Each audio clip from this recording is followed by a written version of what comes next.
آپ نصیحت کریں، شرمندہ نہ کریں۔ یہ گزارش ہے میری ان تمام لوگوں سے جو اپنے غصے پر کنٹرول نہیں رکھ سکتے، چاہے وہ والدین ہوں، چاہے وہ کسی فیلڈ سے تعلق رکھنے والے ہوں، وہ کسی آفس کے باس بھی ہو سکتے ہیں، وہ کسی کاروبار کے مالک بھی ہو سکتے ہیں، وہ کسی اسکول کے ٹیچر بھی ہو سکتے ہیں، یا کسی تعلیمی ادارے میں پڑھانے والے بھی ہو سکتے ہیں، وہ کوئی پروفیسر، کوئی ڈاکٹر، کچھ بھی ہو سکتے ہیں، وہ کوئی عالم، مسجد امام یا مفتی بھی ہو سکتے ہیں۔ میری گزارش یہ ہے کہ براہ کرم نصیحت کریں، شرمندہ نہ کریں۔ کچھ دنوں قبل کچھ نوجوان میرے پاس آئے اور وہ کہنے لگے کہ حضرت آج کل لوگوں کا انداز یہ ہو گیا ہے کہ وہ نصیحت نہیں کرتے بلکہ شرمندہ کرتے ہیں۔ بھری محفل میں لوگ ڈانٹ دیتے ہیں، مسجد میں اگر بوڑھے افراد آتے ہیں تو وہ چھوٹی سی بات پر بھی شرمندہ کر دیتے ہیں۔ اگرچہ ہمیں دین کا نہیں پتہ،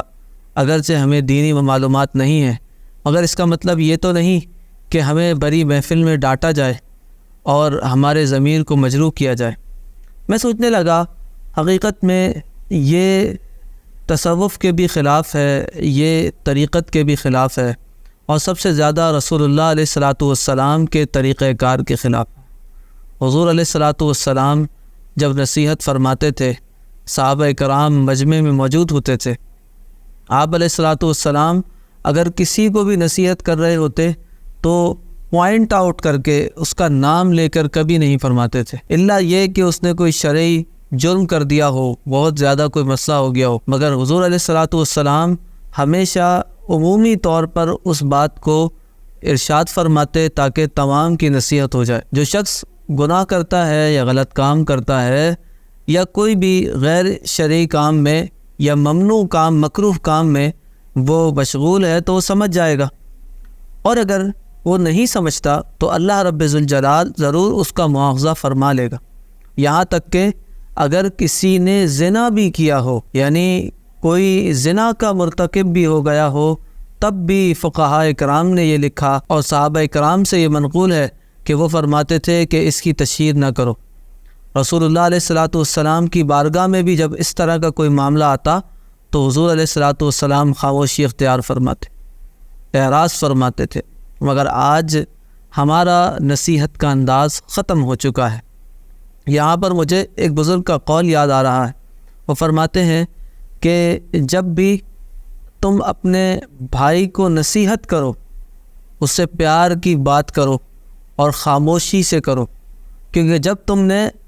خاموشی سے اپنے بھائی کو نصیحت کی ہے تو تم نے اسے زینت بخشی ہے، اور اگر تم نے بھرے مجمع میں اس کو ذلیل کر دیا ہے، اس کی خامی کو بیان کر دیا ہے، تو تم نے اسے دین سے بھی دور کر دیا اور اچھی بات سے، اچھے کردار سے بھی دور کر دیا۔ تو ہمیں یہ سوچنا ہوگا کہ بحیثیت لیڈر ہم اپنی قوم کے ساتھ کیا کر رہے ہیں۔ مجھے یاد ہے حضرت اشرف المشائخ رحمہ اللہ، جو میرے پیر و مرشد ہیں، میرے جد امجد بھی ہیں، آپ رحمہ اللہ کو معلوم تھا آپ کے ایک مرید وہ ایک گناہ میں مشغول تھے، تو حضرت اشرف المشائخ رحمہ اللہ جب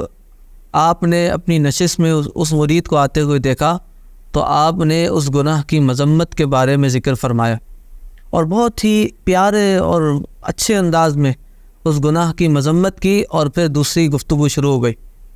جو مرید گناہ میں مشغول تھا اس نے سمجھ لیا کہ حضرت نے کسی کو نصیحت نہیں کی، مجھے نصیحت کی، فوراً سے اپنی اس برائی کو دور کر لیا، اور جب برائی کو دور کر لیا